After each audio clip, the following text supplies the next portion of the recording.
Glória a Deus, irmãos, boa noite. Dá mais uma pregadinha que eu quase não preguei hoje. Oh meu Deus, não sei mais nem o que eu falo, irmão. Eu vou abrir a boca e vou só falar. Glória a Deus, que bom que você está aqui. Estende a mão para cá, me abençoa. Me abençoa para, quem sabe desse altar vai sair uma palavra hoje que vai encontrar você, vai virar uma chave na sua vida e vai romper com algumas coisas na sua família, no seu ministério, na sua casa. Eu oro para que Deus te pegue por dentro. Eu oro para que Deus sincronize o seu coração com a sua mente. Eu oro que haja luz na mente e fogo no seu coração, em nome de Jesus. Pai, nós oramos e glorificamos o Teu nome por mais esse tempo, por esse período de poder falar do Teu nome. É tudo que eu sei fazer, Senhor, porque o Senhor me deu, o Senhor me ensinou. Nos dê sabedoria, nos dê graça para viver aquilo que o Senhor tem para cada um de nós. Nos dê sabedoria e graça para vivermos o que o Senhor planejou para essa noite. Que a gente não atrapalhe aquilo que o Senhor quer. Que o Senhor nos leve para lugares que a nossa mente ainda não compreendeu, ainda não entendeu. Que haja um romper, Deus, na nossa mente e no nosso coração, em nome do Senhor Jesus. Amém. Glória a Deus. Eu não trouxe livro hoje, mas depois você pode entrar no site da editora Vinde. Eu lancei um livro agora em maio, chamado Mente Sadia, Coração em Chamas. Talvez é uma das obras mais contundentes que eu escrevi, irmão.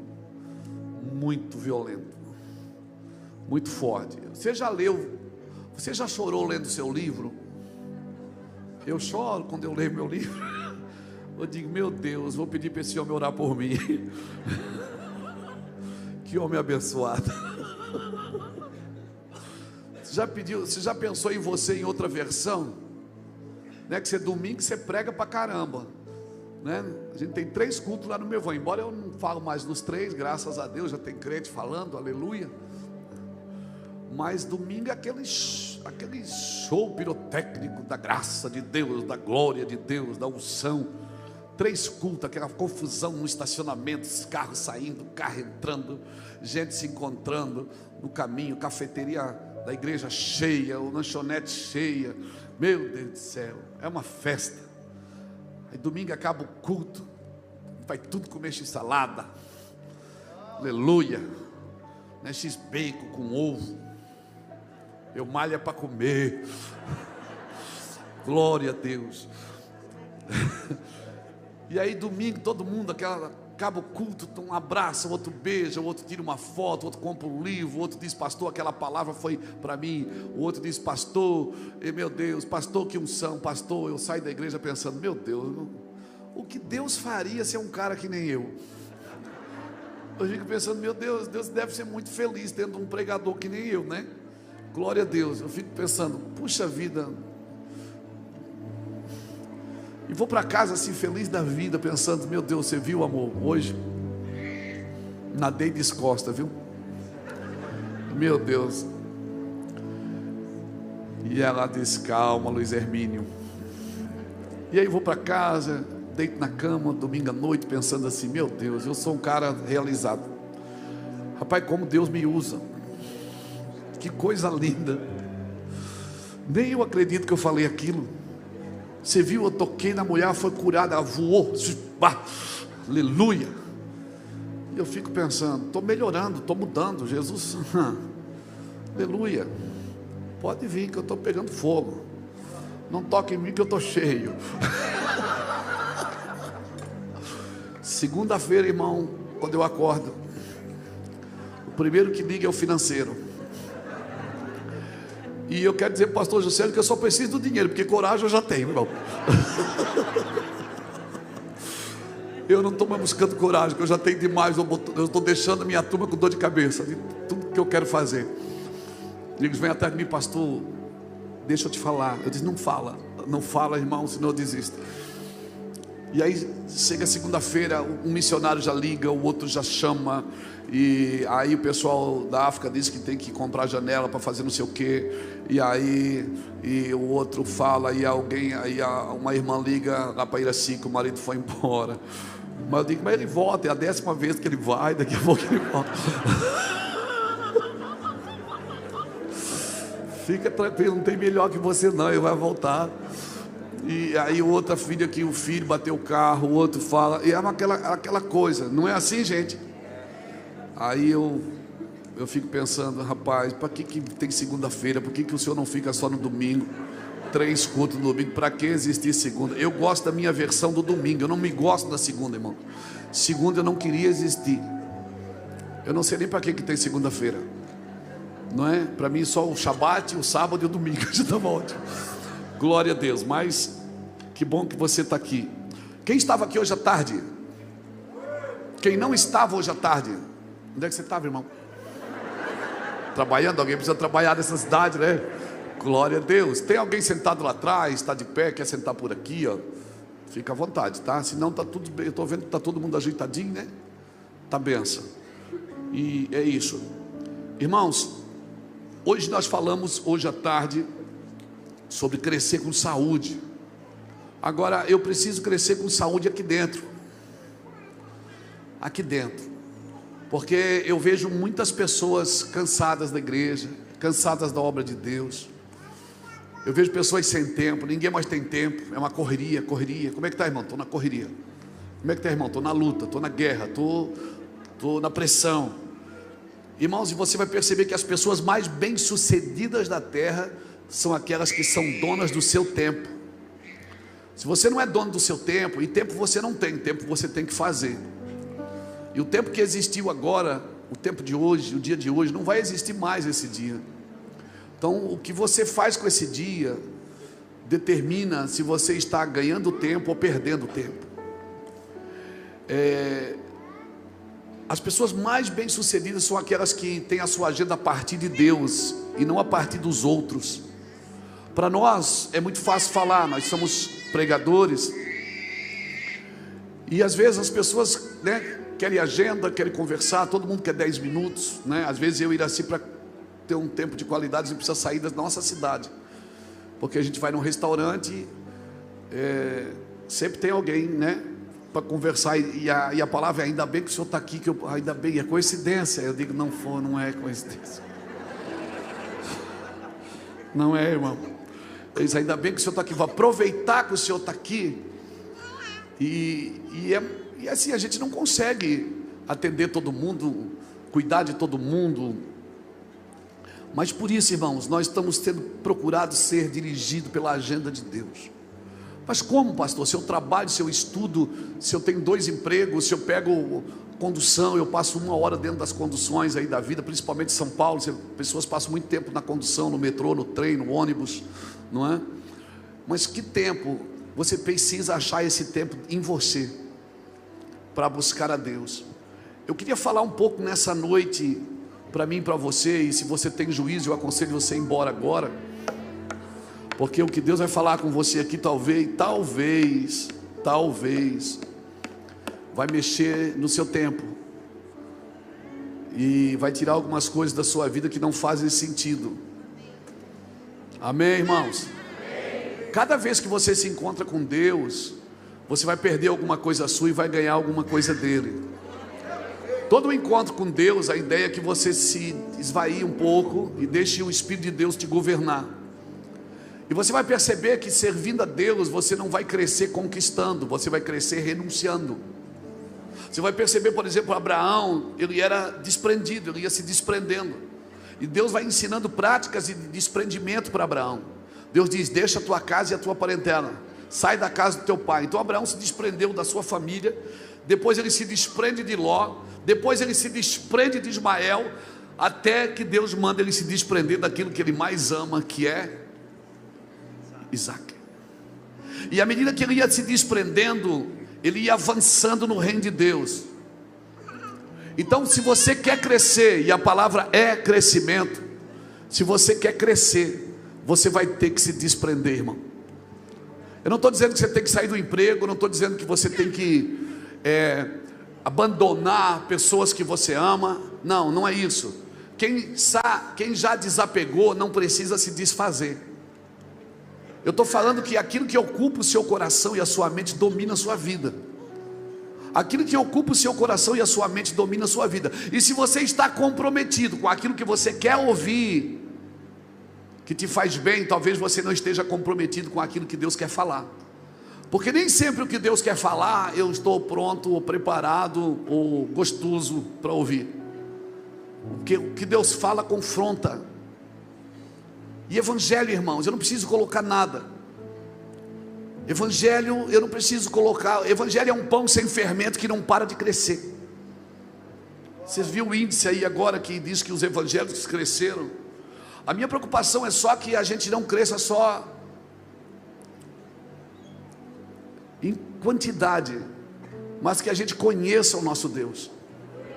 Então, eu me sinto nesses dias aquele pingo gelado, sabe, no chuveiro quente. Sabe aquele pingo gelado? Você está tomando banho e tem um pingo, e você não sabe de onde ele vem, mas ele vem. Eu sou esse cara, quer me definir? Eu sou o pingo gelado no seu chuveiro quente, que te faz olhar para cima, que te faz perceber que tem alguma coisa incomodando. Eu quero ser um incômodo na sua vida. Eu não vou ficar com isso tudo para mim. Eu quero repartir com você. Eu quero que Deus te pegue. Eu não vim aqui para te abençoar, eu vim aqui para Deus te matar. Eu não vim aqui para abençoar a sua vida. Quem corre atrás de bênção ainda não conhece o seu Deus. Efésios 1:3 diz que Ele me abençoou com toda sorte de bênção existentes nas regiões celestiais em Cristo Jesus. Me abençoou, artigo definido, já fez, está pronto, é meu. Eu só preciso entrar no trilho de Deus. Eu preciso viver o que o Senhor tem para mim. Se no seu livro Ele já escreveu sobre mim sem que nenhum dos meus dias existisse. O problema da igreja não é fazer errado, é crer errado. Eu quero crer que para Deus é mais aceitável você fazer errado do que você crer errado. Porque uma pessoa que faz errado, à medida que ela vai aprendendo, ela pode fazer certo. Mas quando ela crê errado, irmão, tirar uma pessoa da sua religiosidade, da sua crença, não é fácil. Então o nosso objetivo, irmãos, não é acusar quem fez errado, não é atacar quem fez errado, mas crer errado é terrível. Não adianta nós ouvirmos, mas eu estou ouvindo o Evangelho, eu estou pregando nessa noite aqui. Quem aqui já aceitou Jesus? Levante sua mão. Eu estou pregando para crente. Não, mas eu ouço a verdade. Não é ouvir a verdade que você precisa, é conhecer a verdade. Você pode ouvir a verdade a vida inteira, mas nunca ter conhecimento da verdade, conviver com a verdade, ser verdade para você. Porque quando vira verdade para você, já era, irmão. Vira verdade para você, já era. Essa verdade vai te disciplinar. E a disciplina, ela tem duas facetas, a teoria e a prática. Como assim, pastor? Errou na prática? Volta para a teoria. Errou na teoria? Não pratique. A disciplina do Senhor, ela me ensina a viver nesse lugar. Se eu estou errando na prática, então peraí, tem alguma coisa errada na minha teoria. Mas se eu estou errando na teoria, na minha crença, talvez, se eu creio errado, eu faço errado. E o objetivo do Evangelho é trazer clareza. Esse é o objetivo do Evangelho. Então eu queria falar para você nessa noite sobre uma consciência de mártir. Espera aí, pastor, o senhor está dizendo que eu vim aqui nessa noite para o senhor falar para mim de sofrimento?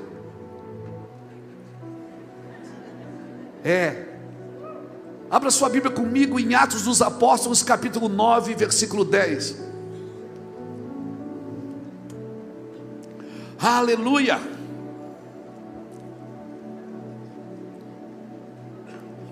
Glória a Deus.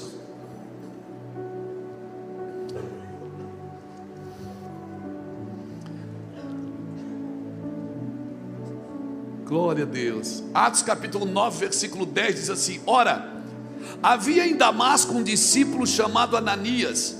Disse-lhe o Senhor numa visão: Ananias. Ao que respondeu: eis-me aqui, Senhor. Então o Senhor lhe ordenou, dizendo: põe-te e vai à rua que se chama Direita, e na casa de Judas procura por Saulo, apelidado de Tarso, pois ele está orando. E ele viu entrar um homem chamado Ananias, e impôs-lhe a mão para que recuperasse a vista. Olha que Deus maravilhoso. O Saulo está orando, ele vai e mostra uma visão para o Saulo de Ananias, sem ter conversado com Ananias primeiro. Mas Deus conhece os seus discípulos. Ananias, porém, respondeu: Senhor, de muito tenho ouvido a respeito desse homem, quanto males tem feito aos santos de Jerusalém, aos teus santos de Jerusalém. E para aqui trouxe autorização dos principais sacerdotes para prender a todos os que invocam o teu nome. Ananias estava tentando convencer Jesus, dizendo: Jesus, esse homem, mata ele, aproveita que ele está cego, mata ele logo. Esse homem é assassino, esse homem não é irmão não, é primo,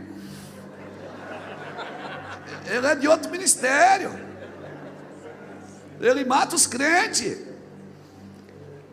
Coisa terrível quando você quer pregar para Deus, né, irmão? Coisa terrível quando a gente quer ser mais santo do que Deus, mais justo do que Deus, quer entender mais do que Deus. Aleluia, é com nós. Mas o Senhor lhe disse: vai, porque este é para mim um instrumento escolhido para levar o meu nome perante os gentios e reis, e bem como perante os filhos de Israel, pois eu lhe mostrarei o quanto lhe importa sofrer pelo meu nome. Então Ananias foi, entrando. Eu acho que Ananias foi porque Deus falou que ele ia sofrer.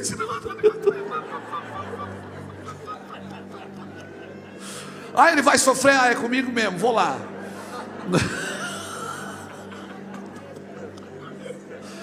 Tem uns crentes que a gente não gosta, quer dizer, vocês não gostam. E você, né? Quando você sabe que ele está pagando um preço, você diz: bem feito. Então Ananias foi, entrando da casa, e pôs-lhe as mãos, dizendo: Saulo, irmão, olha que falso.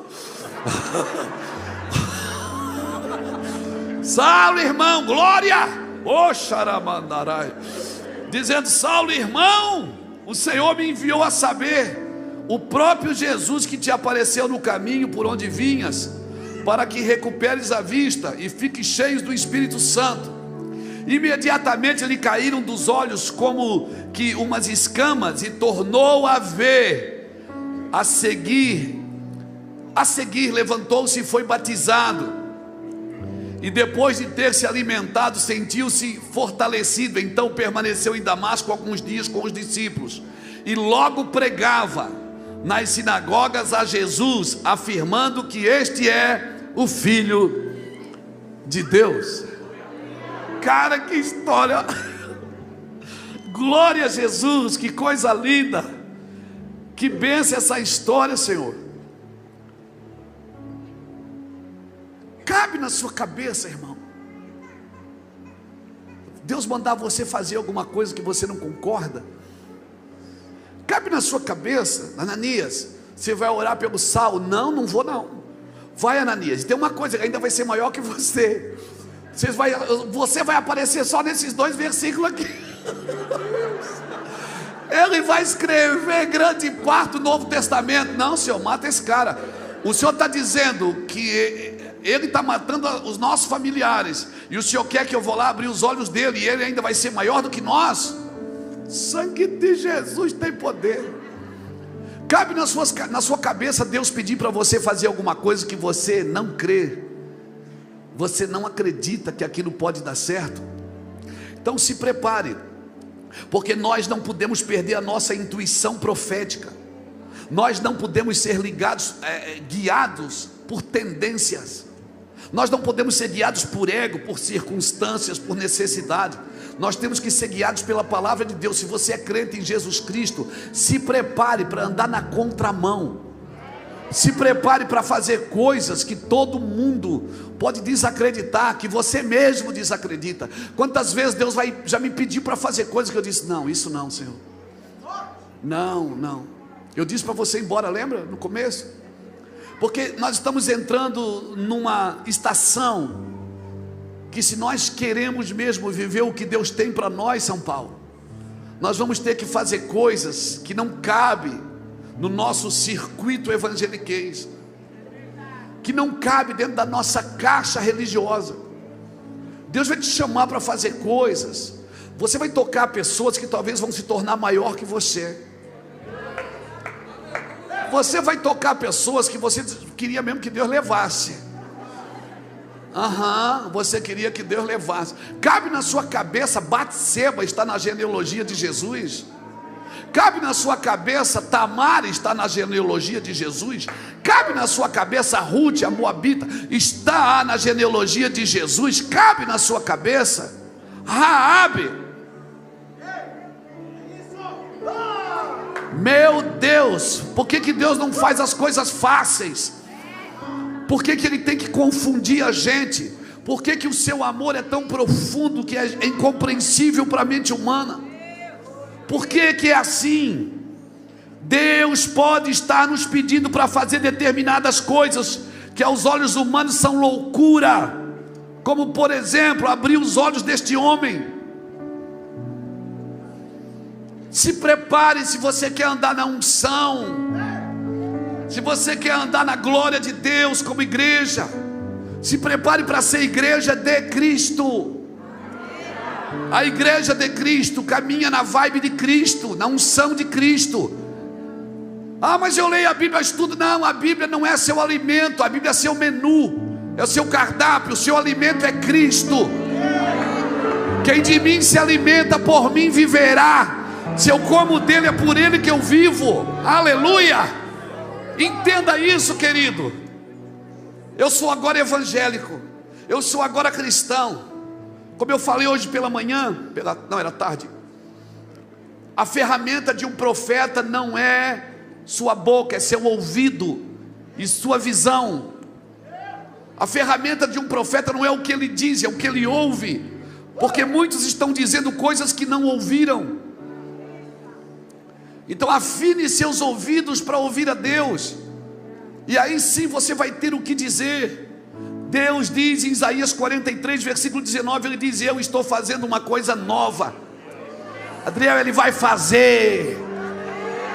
Ele vai fazer. Se isso não é importante para você, é problema seu, mas Deus vai fazer, porque Ele quer fazer. Pode não ser importante para você, mas é importante para Ele. Se o rio vai correr no ermo, vai correr no ermo. Se a terra seca vai fluir água, vai fluir água. Se Ele vai pôr um caminho no deserto, Ele vai pôr um caminho no deserto. Não adianta você dizer para Ele que ali não dá para fazer estrada. Ele faz uma estrada. Nós precisamos ouvir a Deus. O problema é que a igreja não pode perder o sal, irmão. Porque se ela perder o sal, o sabor, ela não serve nem para Deus e nem para o mundo. Ela não serve nem para Deus e nem para o mundo. Mas pastor, mas eu não entendi, por isso que eu fiz. Você pode fazer até você não ouvir. Depois que você ouvir, você não pode fazer mais, querido. Do seu jeito não cabe mais. Então se prepare para mudar a configuração. E eu ouso dizer que muitas coisas que você acreditava, da forma que você acreditava, não vai ser mais assim. Como que não? Não vai ser mais assim. Deus está mexendo na sua configuração. Mas Deus tem uma história.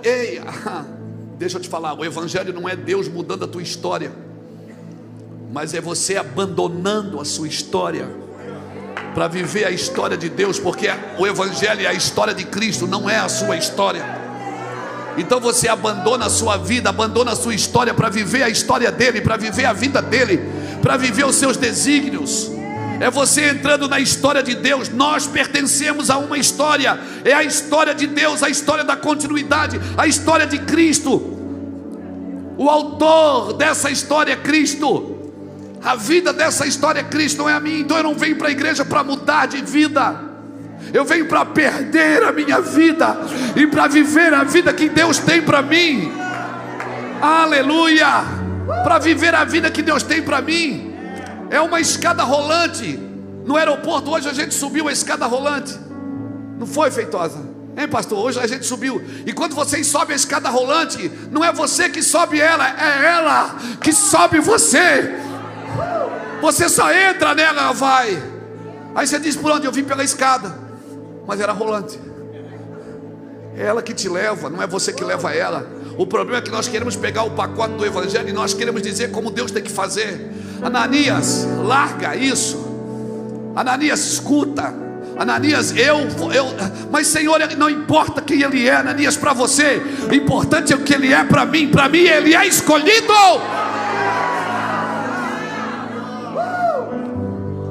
Você está de mal de muita gente que Deus ama. Te peguei. Você está de mal com raiva, com ódio de muita gente que Deus ama. E só não te usa para salvá-la porque você está com ódio dela. Lembrou dela agora. Eu vi que você mudou o semblante assim na hora. Tinha um amigo nosso que ele dizia assim, ó. Um dia um rapaz da nossa região lá, eu não era convertido ainda. Ele se converteu. Aí ele foi pregar para uns amigos nossos, eu estava lá também. E ele disse: não, cara, agora eu me converti, eu vou para o céu. E eu queria que vocês se convertessem para ir para o céu. Ele disse: tu vai para o céu? Não, se tu vai para o céu eu quero ir para o inferno. Não quero ir para o céu com você não. Ele falou, a gente deu risada. Na época, né, era tudo meme, tudo zoeira. Mas depois, irmão, eu comecei a pensar: cara, que palavra forte isso. Irmão, tem gente não é gente, é igreja. Tem igreja que quando chegar na eternidade, Deus vai dizer assim para ela: entra devagar. Por quê? Porque tem gente aí que pensa que é só eles que chegam.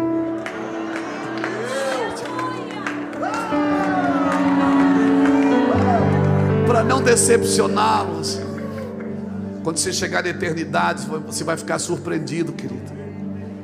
Quando você for viver a eternidade com Cristo, e Cristo voltar e você governar as nações com Ele, você vai chegar na eternidade e você vai dizer: meu Deus. Você vai ter no mínimo 3 surpresas. Você vai dizer: meu Deus, quem eu pensava que está aqui não está. A segunda, você vai dizer: meu Deus, quem eu pensava que estaria não está. Quem eu pensava que não estava está. E a terceira, você vai dizer: eu estou. Olha aí, eu consegui. Diga comigo: fé equivocada. Muita gente vivendo uma fé equivocada. O que é isso, pastor? É você construir a vida sobre palavras e coisas que Deus não disse e não fez. É você construir uma vida sobre coisas que Deus não disse, sobre coisas que Deus não fez. Irmão, a Bíblia é clara. Por mais que as pessoas distorcem para viver a sua vontade, a Bíblia é clara. Eu preciso morrer, eu preciso soltar a minha vida. Não adianta, irmãos, o mundo não está esperando Jesus voltar. Quem espera Jesus voltar é a igreja. Não adianta você dizer para o mundo: Jesus vai voltar. Eles não esperam. Quem espera é a igreja. Sabe o que o mundo espera? O mundo espera a manifestação dos filhos de Deus. O mundo espera a manifestação dos filhos. O mundo espera a igreja. Os reis da terra não se renderão ao evangelho, irmãos. Os reis da terra não se renderão, mas não tem problema. A Bíblia diz que o Senhor se ri deles. Você precisa entender quem você é no corpo. Você não foi chamado só para ser feliz, você foi chamado para amar. E se você viver um evangelho como Jesus quer, você vai sofrer, não tem como não sofrer. O problema é que nós queremos uma proteção ambiental no nosso meio. Nós não permitimos que nada de mal, de errado aconteça em nosso meio. Nem o joio, irmão. Se o joio crescer, a gente arranca. A gente nem é bíblico para cuidar do joio. Não, arranca, joga fora. Não, o Senhor disse que não é para mexer aí, deixa crescer junto. Quem vai arrancar o joio é o ceifeiro. Não, mas ninguém precisa do joio aqui. O joio está aí para você desenvolver amor, desenvolver perseverança, desenvolver capacidade, a capacidade de continuar amando sempre. Carregar a presença de Deus é carregar pessoas, porque as pessoas carregam a presença de Deus. Eu estou cheio da presença. Quantas pessoas você discipula? Quantas pessoas você cuida? Quantas pessoas você atende? Carregar a presença é carregar gente, irmãos. Amém, querido? Aleluia. Ser sábio, sabedoria não é o seu QI. Sabedoria é uma pessoa vivendo em você, a pessoa de Cristo. Aleluia. Eu vim aqui hoje desafiar você. Nós precisamos crescer como cristãos, irmãos. Nós precisamos crescer. O nosso foco é a cruz, não é a multidão. Não é a multidão que te ensina a amar. Quem te ensina a amar é a cruz. O foco de Jesus nunca foi a multidão, sempre foi a cruz. Sempre foi a cruz. Por isso que quando ele ressuscita, ele não volta para a multidão, ele volta para a cruz. Ele volta para os seus discípulos. Ele volta da cruz, da ressurreição, ele volta para os seus discípulos. E diz para os seus discípulos: sirvam a multidão, cure a multidão, restaure a multidão. Mas o foco de Jesus não é a multidão. Quem te ensina a amar, irmãos, é a cruz, não é a multidão. Parece que o evangelho para alguns irmãos só funciona se tiver muita gente. Só funciona se tiver muita gente. Nós somos muito ortodoxos. Nós precisamos ser ortopráticos. Nós precisamos servir a mesa, irmãos. Essa nação precisa comer do pão vivo que desce do céu. Não é suficiente eu só aprender sobre Jesus. Eu preciso viver Cristo. Aleluia. Eu não uso a Bíblia só para ser pastor, irmãos. Eu uso a Bíblia para ser marido, para ser pai, para ser vizinho, para fazer negócios. Eu vou ler as Escrituras para ver o que o Senhor está falando sobre os negócios. O que o Senhor fala sobre os negócios. Eu uso a Bíblia para aprender a servir. Você vai perceber que Jesus nunca censurou pessoas com a sua santidade. Ninguém olhava para Jesus e dizia: olha a santidade. Não. Jesus constrangia as pessoas com o seu amor. As pessoas olhavam para ele, elas se sentiam tão amadas que elas se sentiam constrangidas, irmãos. Constrangidas. Elas aprendiam a perdoar só do olhar. Uma pessoa que não vive perdão, ela não tem continuidade, porque é o perdão que te dá lugar para continuar. Uma pessoa que não perdoa, ela está presa, está amarrada, ela não consegue continuar em nada, nada dá certo na sua vida. Perdão é algo incondicional a um discípulo de Jesus. A falência do perdão em uma geração, essa geração certamente não chegará onde Deus deseja. Quantas pessoas você conhece que vai ficando pelo caminho do cristianismo? Eu conheço muita gente que era apaixonada, irmão. Você dava um glória a Deus aqui, a pessoa se acabava lá na cadeira. Hoje parece que as demandas da vida roubaram ela do lugar de paixão. Mas é que eu me decepcionei muito, me machuquei tanto na igreja, estou tão decepcionado. Aquele irmão me decepcionou, aquela irmã. Sabe por que as pessoas se decepcionam? Porque você dá o lugar para elas que deveria ter dado para Cristo.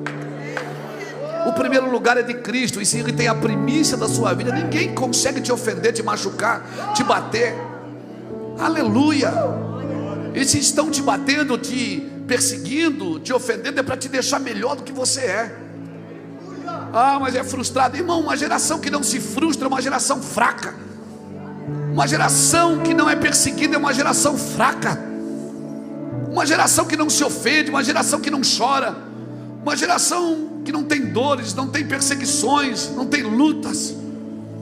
É uma geração fraca que não sabe se defender de nada. Aleluia. O Senhor fala: pastor, parece que você não tem luta. Luta? Entra na fila. Como eu disse, só falta dinheiro mesmo. Coragem eu tenho.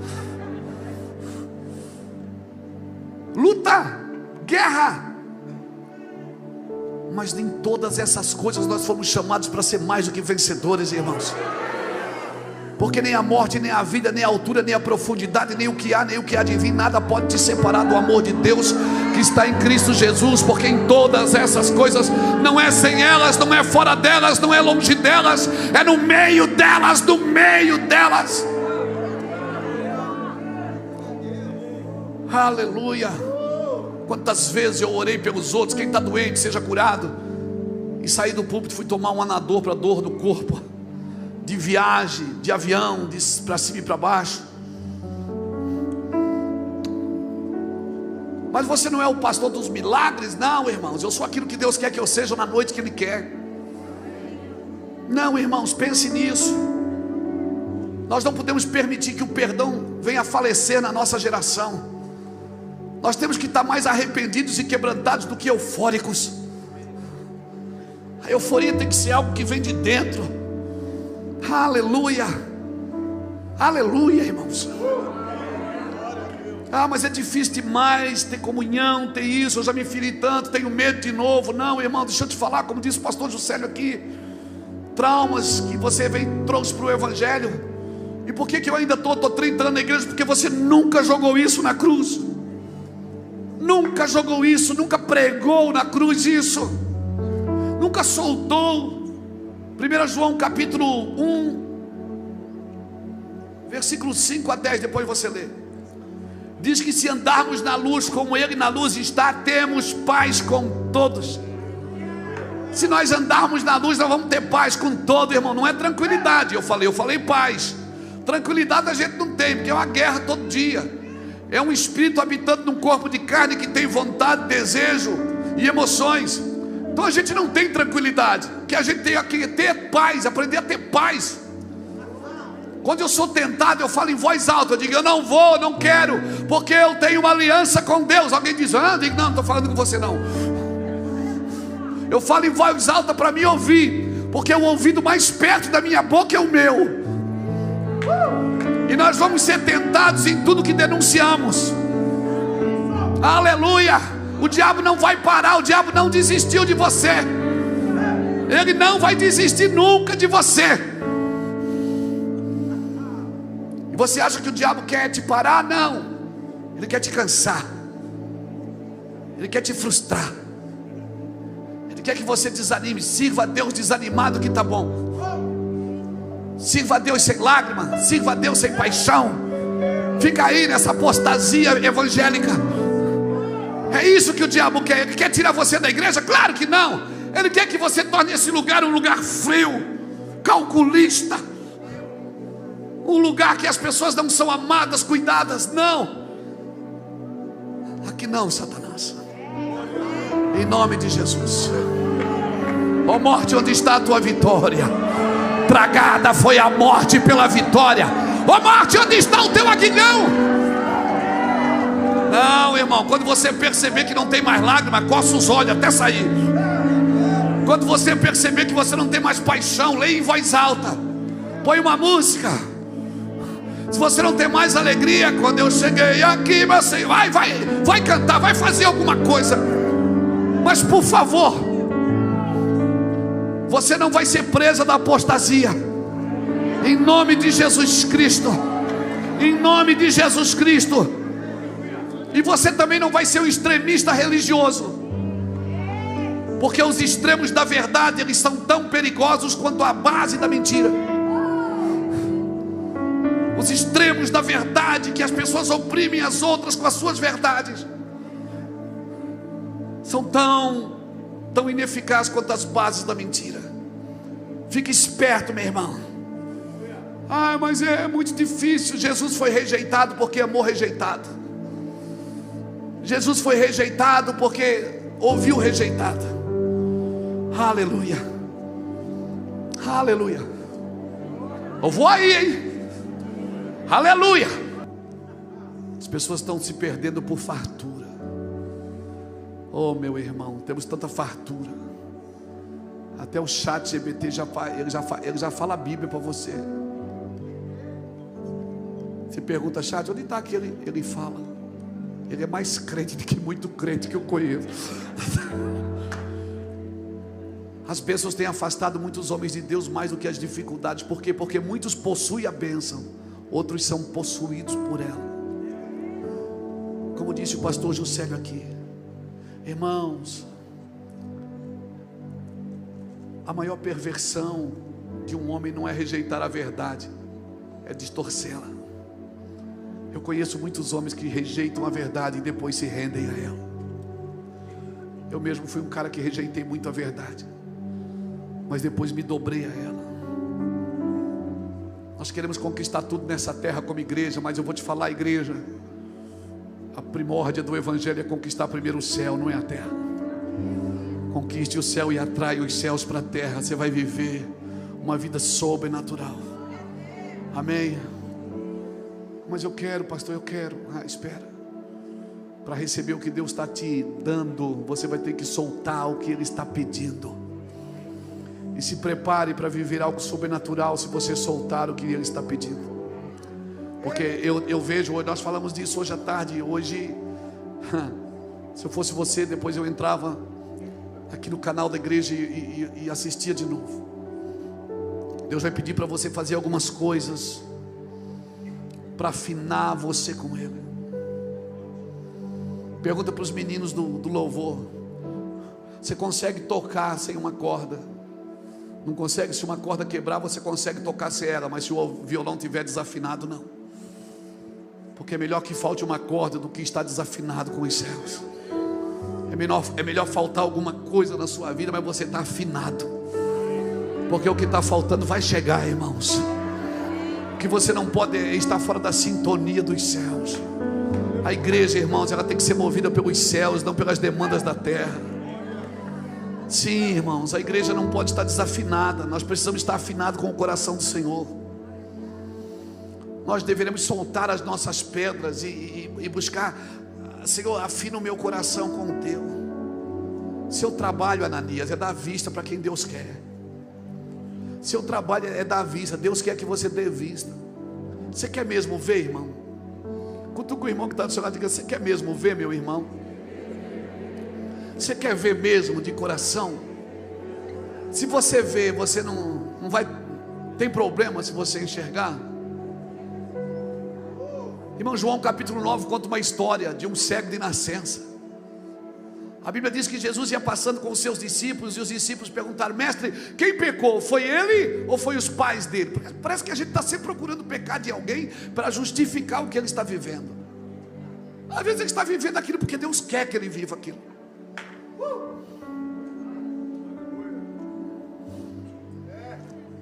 E Jesus disse: não, gente, não tem ninguém, não tem pecado, isso é para glorificar o meu nome. Vai lá, pega ele lá, traz ele aqui. E o cara está lá pedindo esmola com uma canequinha na beira do caminho. Os discípulos vão lá, trazem para Jesus. Jesus pega, gospe no chão, faz lodo, passa nos olhos dele. Diga aqui agora, vai lá e te lava no tanque de Siloé, no enviado. Você acha que para que Deus abre seus olhos, irmãos? Para te enviar, meu filho. Não é para você ficar em casa vendo Netflix. Amém? É para te enviar. Aí o cego vai lá, lava os olhos. Quando ele volta, ele está vendo, irmão. Ele começou a ver. Aí ele vem correndo de alegria contar para os amigos: estou vendo, milagre, milagre. E os amigos dizem: você está vendo? Ele diz: estou. Então você não era cego? Não, eu era. Mas você está vendo? Eu não falei. Eu fui curado. Não, mentira, você não era cego coisa nenhuma. Você está enganando a gente. É Miguel. Não, gente, eu era cego, eu estava cego. Desde que eu nasci eu era cego. Mentiroso, você é mentiroso, cara. Você não era cego coisa nenhuma. Como é que você está vendo? Eu já falei que eu era cego e eu estou vendo. Não, mentira, leva ele no templo. Levaram no templo. Ó, sacerdote, ele disse que está vendo, ele era cego. O sacerdote disse: blasfêmia, hoje é sábado, dia de ficar cego, não é dia de curar. Sábado não cura, é para ficar cego. Cura é no culto da cura.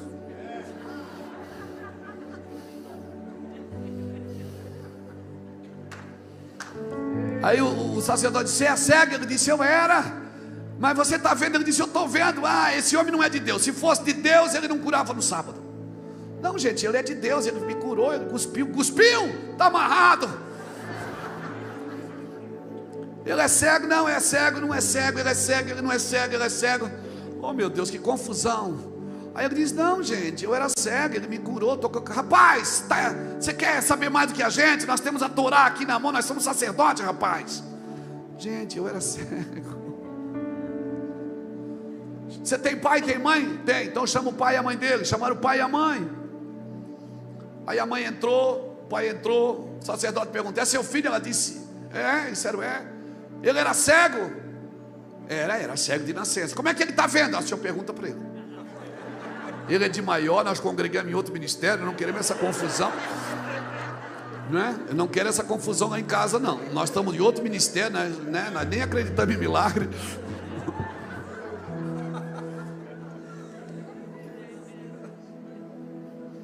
Você era cego? Eu era. Como é que você está vendo? Eu não já falei, 10ª vez que eu estou falando para vocês. Aí o homem não aguentou, né? Ele solta. Ele diz: será que ele não era o Messias que haveria de vir? Aí o sacerdote se rasga e diz: blasfêmia! Cala a boca, rapaz, você quer saber mais do que nós? Aí o cara solta de novo: e vocês, será que vocês não querem se converter a ele também? Ai, irmão, endemoniou. O sacerdote endemoniou. Expulse esse miserável daqui. Expulsaram ele do templo. Moral da história: enquanto ele era cego, ele não tinha problema. Meu Deus. Agora ele está enxergando, ele tem problema com os amigos, com a família e com a religião. A minha pergunta é: você quer enxergar mesmo ou quer ficar ceguinho? Jesus pode passar e abrir seus olhos, ou você quer ficar com a canequinha na beira do caminho, fazendo as suas campanhas para enriquecer? Você quer sair da fila da bênção e abrir seus olhos, ou você quer ficar a vida inteira aí prisioneira das suas necessidades? Não, mas essa não deu, mas semana que vem vai dar. Você quer ficar preso nas suas 7 semanas, das suas 9 novenas? Ou você quer abrir seus olhos e ver a glória de Deus? Porque você vai ter muitos problemas, meu amigo. Porque quem enxerga tem problema com quem não vê. Quem enxerga vai ter problema com quem não vê. Cara, mas quem te curou? Eu não sei, cara. Eu sei que eu era cego e agora eu vejo. Eu não vi. Aleluia. Você quer ver mesmo? Porque a hora que abrir seus olhos para aquilo que Deus está fazendo, você vai ter problema com os amigos, você vai ter problema com a religião, você vai ter problema com os familiares. Vai. Mas fica solto. Expulsaram ele do templo. Ele está lá sozinho. Quando ele está sozinho, quem é que chega? O cabeludo, o surfista da Galileia, aquele que anda sobre as águas, o Nazareno, o filho da irmã Maria. É ele. Ele chegou como quem não quer nada e diz: o que aconteceu, meu filho? Ele diz: não, porque todos esses problemas, né, é que eu agora estou vendo. E agora? Não, agora eu não vou mais pedir esmola. Eu não vou mais ser pedinte. Eu vou ser provedor. Eu vou estender a mão, não mais o dedo. Eu vou estender a mão. Eu vou soltar a canequinha da esmola. Eu vou ser um provedor agora, porque meus olhos se abriram. Aí Jesus pergunta assim: você crê no Filho do Homem? Ele disse: onde ele está para que eu creia? Jesus. Jesus disse: é esse que fala contigo.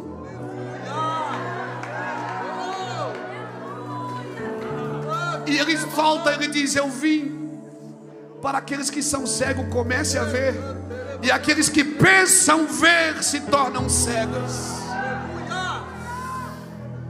Ananias vai lá abrir os olhos de Saulo, porque ele pensa que ele está fazendo a coisa certa, ele pensa que ele está vendo, mas ele não está vendo, Ananias. Quem está vendo é você, Ananias. Ele vai ser maior que você, Ananias, mas você viu primeiro. Irmãos, que Deus levante os homens em São Paulo, as mulheres em São Paulo, que estão enxergando o que Deus está mostrando, que não vão ter medo de abrir os olhos das pessoas, não vão ter medo de abrir os olhos das pessoas, não vão ter medo de abrir os olhos das pessoas. Jesus disse: eu vim para que aqueles que não veem comecem a ver, e aqueles que pensam ver se tornem cegos. Aí tinha uns fariseus assim, disseram: o quê? Você está falando que nós somos cegos? Nós somos filhos de Abraão. Ele disse: se vocês fossem filhos de Abraão, vocês teriam visto o que Abraão viu, porque Abraão viu o meu dia e glorificou. Abraão viu o meu dia, Abraão viu o Cordeiro, Abraão viu a eternidade. Eu almocei com Abraão, eu estive na casa dele, eu almocei com ele, ele me viu. Você está me entendendo, São Paulo? Glória a Deus. Se Deus abrir os seus olhos, você não aguenta mais ficar sentado aí nessa cadeira. Se Deus abrir os seus olhos, você não aguenta mais ficar com o controle na mão o dia inteiro.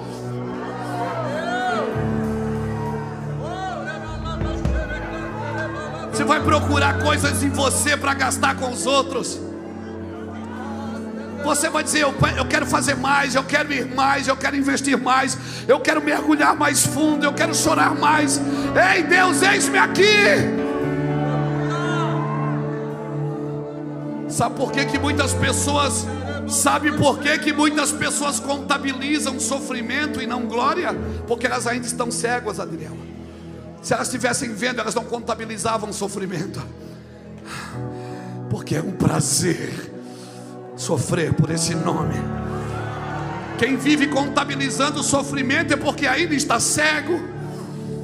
Mas nessa noite Jesus está passando aqui dizendo: eu vou abrir seus olhos. Olharam para ele e foram iluminados, e o seu rosto não ficarão confundidos. Abre os olhos do moço para que ele veja, Senhor, que maior é o que está conosco. Maior é o que está conosco nessa terra. Não ande pelas demandas, não ande pelas demandas, não ande pelas circunstâncias. Veja os céus. O que tu vê, Jeremias? Eu vejo uma vara de amendoeira. Jeremias, viste bem. Viste bem. Viste bem, viste bem, viste bem, viste bem, viste bem. Sim.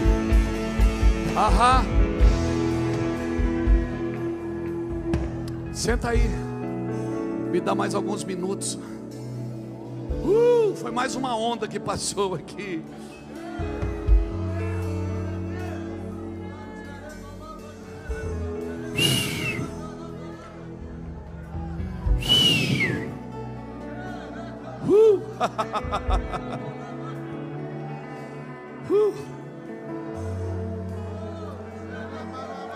O espaço que o diabo usa é o mesmo espaço que a igreja recusa, irmãos.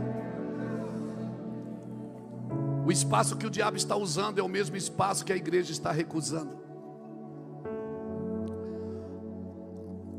Ananias vai abrir os olhos de quem precisa ver.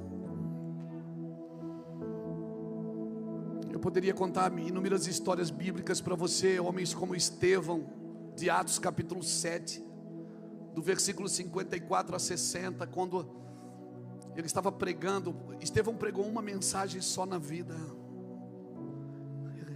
Ele morreu naquele culto.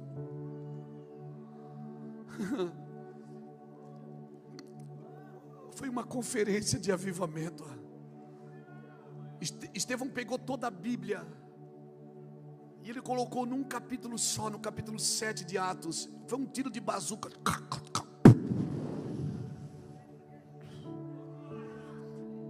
Foi tão violento que eles botavam a mão nos ouvidos e diziam: para de falar. E eles começaram a jogar pedra em Estevão. E ele não parou. E à medida que as pedras foram machucando, ele foi caindo de joelhos. Mas ele decidiu não olhar para as pedras, ele decidiu olhar para os céus que estavam abrindo. Os céus começaram a abrir. Para onde você está olhando? Você está feridinho, feridento, melancólico na igreja porque você está olhando para as pedras. Ele olhou e ele não só viu os céus abertos, ele disse: eu estou vendo ele. Estevão te defende. Não, para que se isso tudo está me fazendo vê-lo? Estevão corre. Para que se isto tudo que eu estou passando está me fazendo vê-lo melhor? Estevão olhou para ele, e a pedra comendo, irmãos, a pedra comendo em Estevão. Estevão disse: eu estou vendo os céus abertos e o Filho do Homem está de pé. Não está sentado não, ele está de pé. Ele levantou para me receber. Mataram Estevão, arrancaram as roupas dele, colocaram as roupas dele diante de um jovem chamado Saulo de Tarso, um exímio pregador, um exímio perseguidor da igreja. Ah, Saulo, você marcou, seu vacilão. Você não deveria ter tocado na roupa de Estevão. Porque dias depois Saulo está indo a caminho de Damasco, e os céus se abriram de novo. E a voz veio e disse: Saulo, Saulo, o que você está fazendo, cara?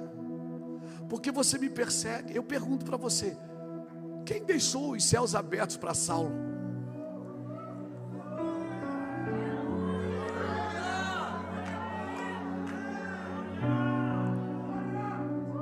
Você quer só ficar famoso da sua geração, ou quer deixar os céus abertos para os seus meninos, para as suas meninas, para a geração que vem depois de você?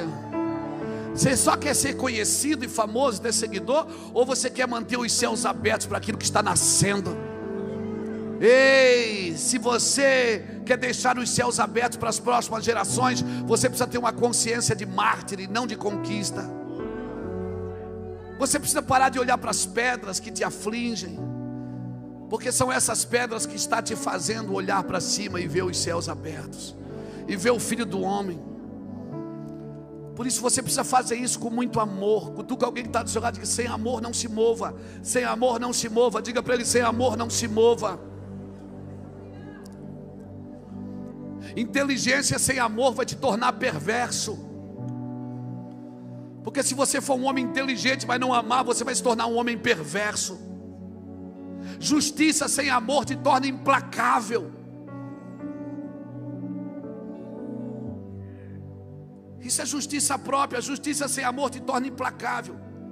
Diplomacia sem amor te torna hipócrita. Não, mas eu tenho êxito na minha carreira. Êxito sem amor vai te tornar arrogante, soberbo. Riqueza, mas eu sou rico. Riqueza sem amor te torna avarento. Que mais, pastor? Pobreza sem amor te torna orgulhoso. Beleza, beleza sem amor te torna fútil. Mas eu trabalho, sou trabalhador. Trabalho sem amor te torna escravo. Você não ama o que faz. Que mais, pastor? Simplicidade sem amor deprecia. Lei sem amor oprime. Fé sem amor te torna fanático. Que mais? Cruz sem amor te torna religioso. Para resumir, nada sem amor é útil. Por isso ele é a base de tudo que nós vivemos no Evangelho. Ele tudo sofre, ele tudo crê, ele tudo suporta, mas ele jamais acaba. Porque amor não é um sentimento, é uma pessoa vivendo em você. Deus não tem, Ele é. Por isso Deus não ama mais você hoje do que amou ontem. Deus não amará você menos amanhã se você fizer alguma coisa errada. Nada que você pode fazer pode aumentar o amor de Deus por você, como nada que você possa ter feito que possa diminuir. Porque Ele não tem quantidades de amor, Ele é amor. A sua natureza é amor. Justiça e amor são a base do seu trono. Justiça e juízo são a base do seu trono. Pastor, depois disso tudo, o que é que eu faço? Reconheça, seja um Jonas. Reconheça, diz: essa tempestade aí é porque eu estou fora do propósito. Muita coisa acontece, muitas tempestades acontecendo na sua vida, na sua casa, é porque você saiu do propósito. O que é que eu faço? Chamo os amigos e diz: me joga na água, me devolve para o propósito, me devolve para o caminho certo, me devolve para o caminho. Eu faço isso com os meus irmãos. Quando eu estou saindo do prumo, eu digo: me devolve, ore por mim, me devolva para o lugar que eu não devo ter saído nunca. Não, cara, eu não estou nesse negócio para ganhar dinheiro, não. Eu já ganhei muito dinheiro no tráfico de drogas quando eu era um perdido. Eu estou aqui para morrer. Eu vou morrer aqui. Não é hoje. Não. Mas eu vou morrer fazendo o que eu estou fazendo. Eu acho que eu já estou morrendo a cada dia. Deus já vai levando as coisas de dentro primeiro. Ele vai levando, porque onde estiver o teu tesouro, aí está teu coração. Eu amo o Brasil, eu amo a terra, irmão. Eu não estou esperando Jesus voltar como um escapista, como alguém que quer fugir da sua vida. Eu não quero deixar a terra como alguém que está fugindo daqui, não. Eu quero trabalhar para restaurar, Adriel. Quero restaurar, eu creio que nós podemos restaurar a terra. Eu não quero ter só uma casa, eu quero ter um lar. Eu não quero só ter fome, ter alimento, eu quero ter fome. Eu não quero só ter religião, eu quero ter salvação. Deus vai mexer na nossa crença. Amém. Eu estou que nem aquele cara que está morto há 4 dias, esperando que alguém tire a pedra e Jesus chame para fora.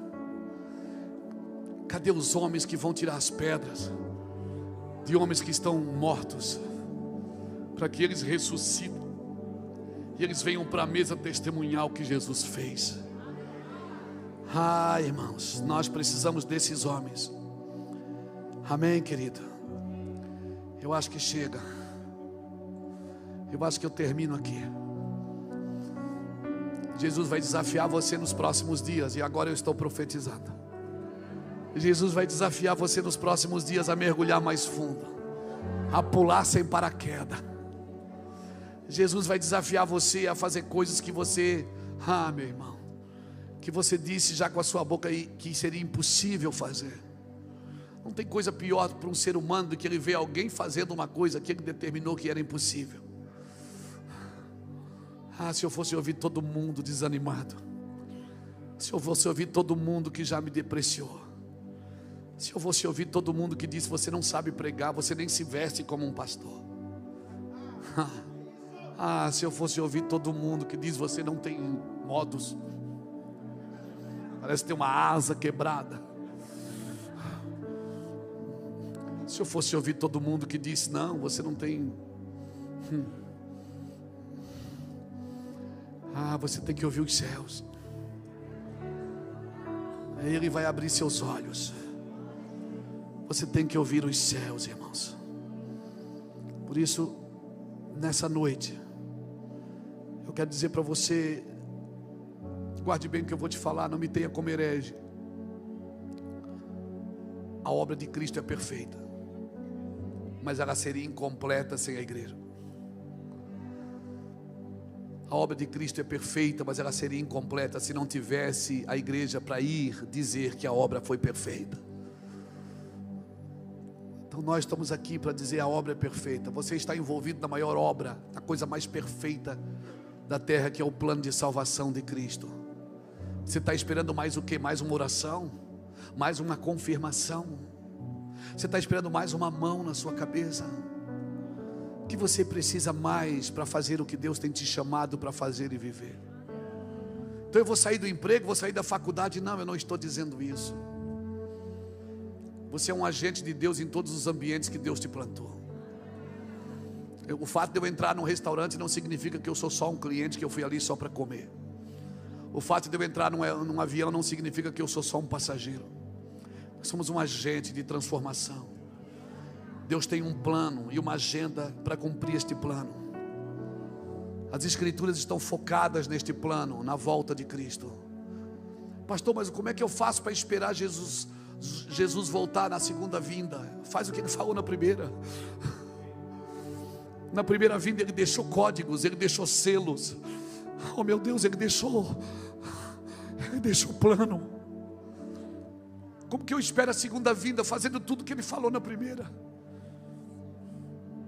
Jesus nunca foi chamado de pai pelos discípulos, mas ele disse: eu não vos deixarei órfãos. Eu vou, mas eu enviarei o Consolador e ele vai guardar vocês. Nós não somos todos mártires, mas nós precisamos ter uma consciência de mártir para entender que morrer é glória. A mensagem da cruz. Muitas vezes a igreja tem criado uma cultura de promoção e não de mártir. Uma cultura que ensina a buscar posições e buscar bênção, mas não uma cultura de mártir. Que cultura é essa que eu tenho que apresentar o defeito do outro para consolidar as minhas qualidades? Que cultura é essa que eu tenho que mostrar o defeito do outro para consolidar as minhas qualidades? Que cultura é essa? Não, isso não é vida. O dia do Senhor é terrível e é glorioso. Alguém me disse esses dias: ele virá como ladrão. Eu disse: virá para você, para mim não vai virar como ladrão não.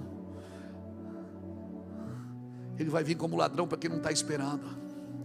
Para quem está esperando e construindo e fazendo um enxoval, ele vem como marido, ele vem como noivo. Eu vou casar com ele, eu estou esperando ele. Eu estou esperando, ele não vai me pegar de surpresa porque eu estou construindo um enxoval. Vou casar com ele. O meu noivo, meu Jesus.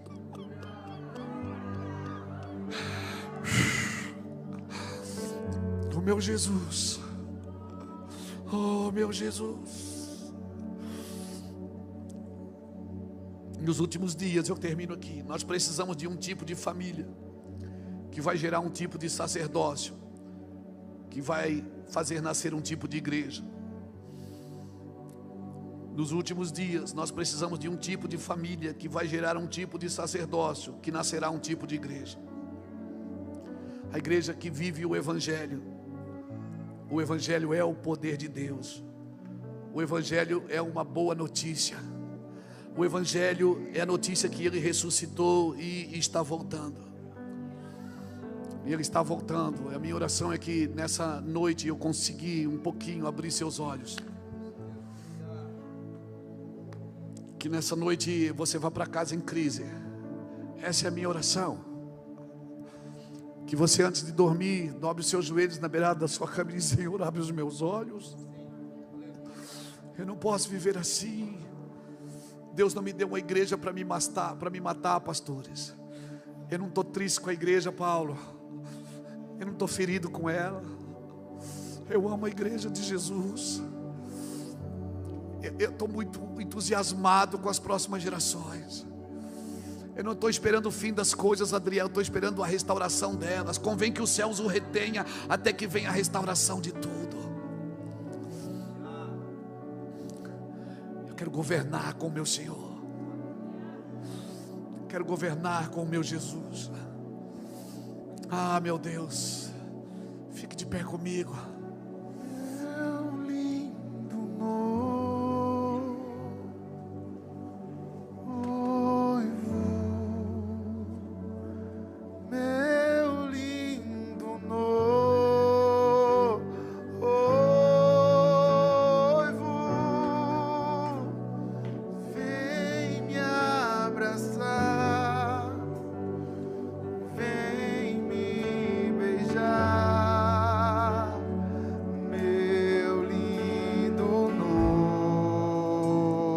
Sabe? Só um minuto, Charles, eu já te devolvo.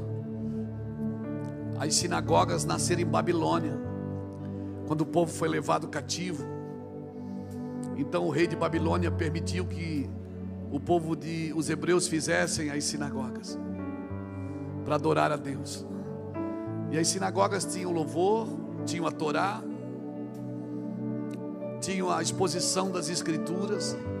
Só que ele não permitiu uma coisa: sacrificar animais. Sacrificar o cordeiro não podia. Não podia derramar sangue para outro Deus que não fosse o Deus de Babilônia. As sinagogas nasceram lá no povo cativo. Sabe que o judeu aprendeu a negociar na Babilônia? Por isso que quando Zorobabel trouxe a primeira equipe de volta para Israel, foram 12 tribos pelo menos para Israel, irmãos, para a Babilônia. Pelo menos 9 a 10 tribos foram. Quando voltou só 50 mil pessoas, porque eles aprenderam a negociar em Babilônia e eles não queriam mais voltar para Israel. Sabe o que aconteceu em Babilônia? Em Babilônia eles aprenderam a negociar e desaprenderam a sacrificar.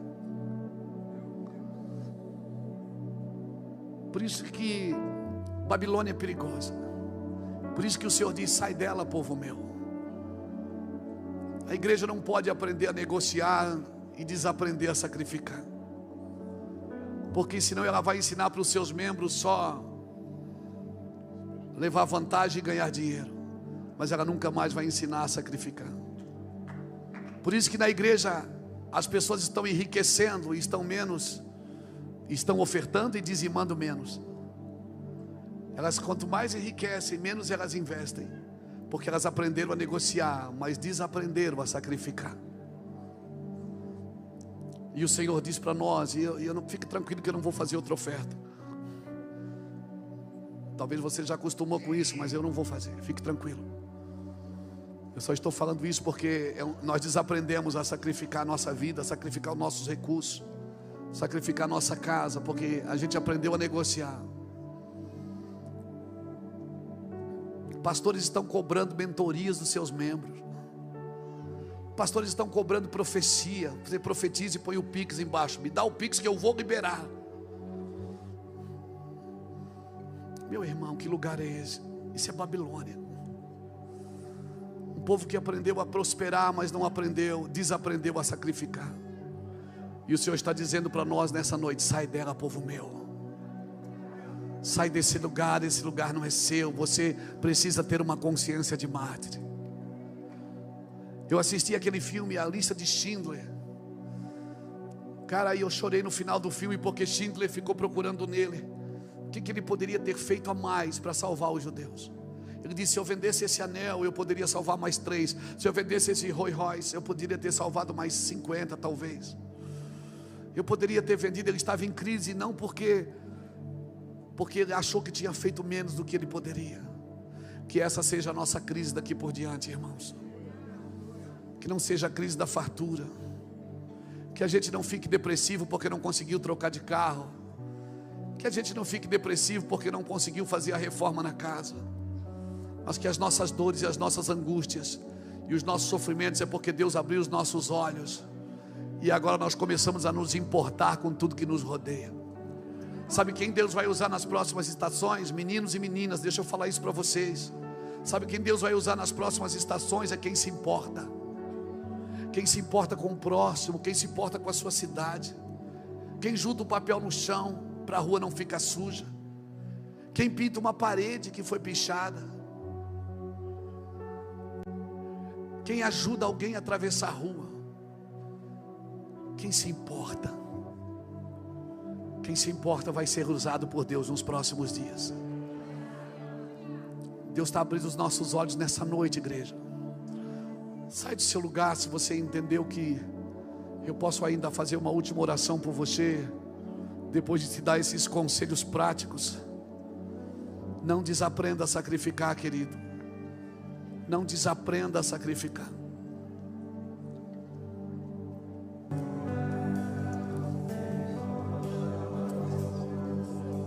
Vamos crescer, mas vamos crescer de olhos abertos. Vamos crescer enxergando o que os céus estão mostrando. Vamos crescer saudáveis. Eu quero crescer mais. Alguém me perguntou esses dias: você não tem medo da fama? Eu disse: não, eu tenho uma causa para ela.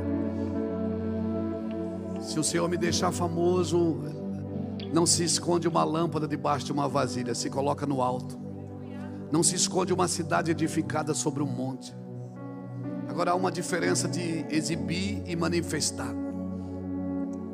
Quem exibe quer mostrar o que está fazendo,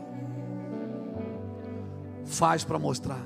Quem se manifesta não, mostra o que faz, para deixar um modelo, para deixar um caminho, para deixar pegadas no chão. Então não faça para mostrar, mas mostre o que você faz.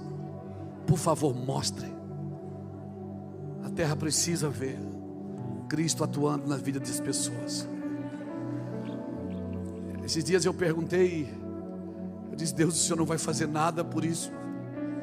Às vezes a gente entra em crise. Eu tenho uma crise a cada 10 minutos. Mas não é crise existencial, não é crise de identidade. Às vezes parece que a gente não é ouvido. Parece que a gente fala. Eu tenho as minhas crises assim, as minhas depressões gospel. Aí eu vou para casa, me tranco no quarto, fico sozinho, choro, e aí passa. Não tomo remédio para isso, porque eu entendo que é um peso de angústia que Deus coloca na vida da gente, para a gente não se exaltar. É o famoso espinho na carne, para que a excelência seja de Deus e não nossa, para que a gente não se exalte pelas excelências das revelações. Então tem sempre um alfinetinho na mão de Deus furando o meu balãozinho, e eu amo isso. Coisa boa é cair na mão do Senhor. E eu perguntei: Senhor, nós estávamos vivendo uma situação. Eu disse: o Senhor não vai fazer nada por isso? Ele disse: eu já fiz. Eu disse: o que? Ele disse: eu fiz você. Deus deu uma resposta para isso. Faça, se mova, responda. Não trabalhe por necessidade. Eu não invisto em necessidade, Luiz, eu invisto em propósito. Necessidade eu supro. Então, por favor, querido, seja um crente autêntico. Um crente autêntico, puro, simples. Jesus era tão simples que Judas teve que beijar ele para os guardas saberem que ele era Jesus. Jesus era gente boa, mas era gente. E quando você chegar na eternidade, você vai olhar naquele lado direito ali, tem um homem lá, não é um Deus, não é um anjo, é um homem. Um homem que venceu a morte e o inferno como homem. Um homem com cicatrizes. Um homem com marcas. Há um só mediador entre Deus e os homens, Jesus Cristo, homem. Então por que a gente quer ser Deus? Se Deus se fez homem, por que o homem quer se tornar Deus? Porque não está cego. Seus olhos estão tapados, seus ouvidos estão tapados. Abre os seus olhos, seus ouvidos para a eternidade. Você vai ver Deus falar e vai ouvir Deus falar. Deus vai falar e vai mostrar coisas profundas para você. E a sua crise vai aumentar, porque você vai procurar querer fazer algo por isso. Amém, irmãos? Eu quero orar por você, por nós. Para mim isso é avivamento. Avivamento não é a tampa voando, é o fundo caindo. Avivamento não é quando você sai alegre com o pregador, é quando você sai triste com você. Aí você vai para casa em crise e diz: cara, eu preciso mudar, eu não vou mais viver isso não. Eu não vou mais fazer isso não, eu vou mudar de vida. Eu vou tomar decisões. Quando eu sou tentado, deixa eu te dar uma receita. Quando eu sou tentado a fazer alguma coisa, a olhar para alguma coisa, a pegar alguma coisa que não é meu, porque eu também sou tentado que nem você. Eu sou homem. Eu tenho 58 anos, mas eu sou homem. E eu também sou tentado. Quando eu me vejo tentado, eu falo em voz alta: eu não quero, eu tenho uma aliança com Deus. Eu falo em voz alta para me ouvir, porque eu não sou responsável pelo que passa na minha mente, mas eu sou responsável pelo que permanece. Passou, manda logo embora e volte a olhar firmemente para Jesus, que é o autor e consumador da sua fé, a pensar nas coisas que são do alto, onde Cristo está. Pai, eu quero orar por essa geração, pela nossa geração. Eu oro para que o Teu nome seja glorificado em nosso meio. Eu oro para que a vida do Senhor flua em nosso meio. Eu oro para que o amor do Senhor flua em nosso meio. Eu oro para que nós não sejamos apenas homens e mulheres de teorias, mas de práticas. Práticas cristãs autênticas. Homens e mulheres que têm, Senhor Deus, limpos de mão e puros de coração, que não vão só subir, mas vão permanecer no Teu santo lugar. Quem subirá o monte? Quem permanecerá no seu santo lugar? Quem é limpo de mão e puro de coração, que não entrega a sua alma à vaidade e nem jura enganosamente, esse receberá do Senhor o galardão. Sim, eu oro para que essa geração acorde desse sono, Senhor, chamado apostasia. Acorde, Senhor Deus, de todas as atrações da terra e olhe para o Senhor, que é a glória eterna. O Senhor é a glória eterna. Que o brilho do Senhor seja maior do que o brilho de Mamon, que o brilho de Leviatã, que o brilho de Jezabel. Que o brilho do Senhor ofusque os nossos olhos e não nos permita olhar para mais nada, ver mais nada, desejar mais nada. Sim, Deus, sela os nossos corações com a Tua glória. Abre os nossos olhos e os nossos ouvidos espirituais. Nos dá verdadeira riqueza para que sejamos ricos de verdade. Passa colírios nossos olhos, Senhor.